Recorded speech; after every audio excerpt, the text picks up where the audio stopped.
اعوذ باللہ من الشیطان الرجیم، بسم اللہ الرحمن الرحیم۔ السلام علیکم ورحمۃ اللہ وبرکاتہ۔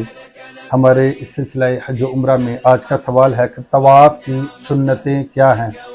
طواف کی سنتیں کیا ہیں؟ یہ کل 8 چیزیں ہیں جو طواف میں سنت ہیں۔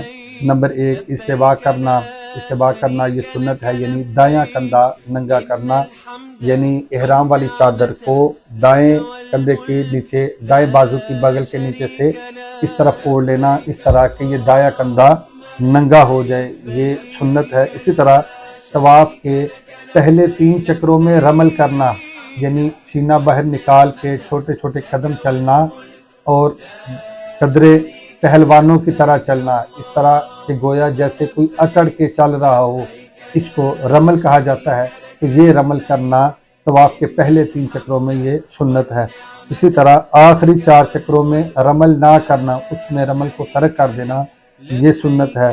اسی طرح حجر اسود کا استلام کرنا، یعنی بوسہ دینا یا ہجوم کی وجہ سے فقط ہاتھ لگا کر ہاتھوں کو چوم لینا یا فقط اشارہ کر کے ہاتھوں کو چوم لینا، یہ استلام ہے۔ تو استلام کرنا یہ بھی طواف میں سنت ہے۔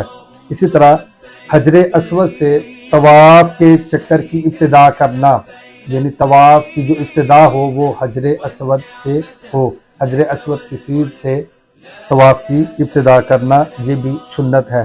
اسی طرح طواف کے اختتام پر اور سعی شروع کرنے سے پہلے حجر اسود کا استلام کرنا یہ بھی سنت ہے۔ اسی طرح لگاتار پے در پے تمام چکروں کو پورا کرنا یہ سنت ہے، اور اسی طرح ہر اس عمل سے بچنا جو خشوع و خضوع کے خلاف ہو، یہ بھی سنت ہے۔